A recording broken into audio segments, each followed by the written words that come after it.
ধরেন করলা আপনার ফেভারিট না, মেরে দেন। ডাক্তার বলেছে করলা জল দুবেলা খেতে পারলে খুব তাড়াতাড়ি পেট ভালো হয়ে যাবে। বুঝতে পারছো না, এত যেতে খাওয়া যায়? তুমি খেয়ে দেখো। আমি খালি খাবেন তো? খাবো। ঠিক আছে। দিতো না? কই না তো, ভালোই তো লাগলো।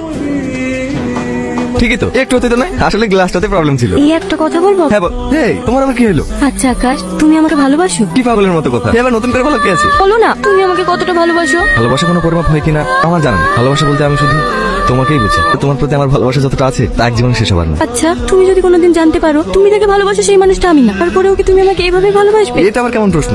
আমি শুধু তোমাকে ভালোবাসি। প্রিয়াকে আপনার কেমন লাগে? কোন প্রিয়ার কথা বলছো? তুই তো প্রিয়া। হ্যাঁ, আমি বলতে যাচ্ছি না, সাথে কি বেশি ভালো লাগে না আমাকে? আমার শুধু তোমাকে ভালো লাগে। কি রে, লাগাতে লেগেছি? এক্ষুনি শুরু করলাম। তা ব্যাগ রেখে আয়। আমার লেগে একটু দাঁড়ানো গেল না? ভাবি এসে অনেকক্ষণ ধরে বসেছিল তো, রাগ করিস নি। এই দেখি দেখি, প্রিয়া কে? কে প্রিয়া? তুই? আর এতে আছে, পরে বলবো। কি রে, মেহেদি লাগাবি নি? না। তোর আবার কি হলো? প্রিয়া, প্রিয়া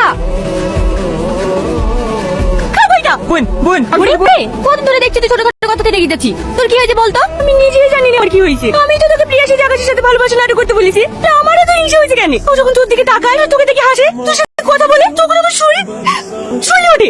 আমি আর পারছি না, আমি আকাশকে সব সত্যি বলে দেবো। তুই প্রিয়া না, আমি প্রিয়া। তুই আমার জন্য অনেক করেছি, তোকে আর কাল থেকে নাটক করতে হবে না। এতদিনে বুঝতে পারছি ভালোবাসে কি। আমার জীবনে যদি আকাশ আগে আসতো তাহলে আমি আমার সাথে ভালোবাসতে হতো না। আমার জীবনে ওই ঠিক আছে, ওকে ছাড়া আমি আর বাঁচবো না। কাল আমি মনে সব কথাকে খুলে বলবো।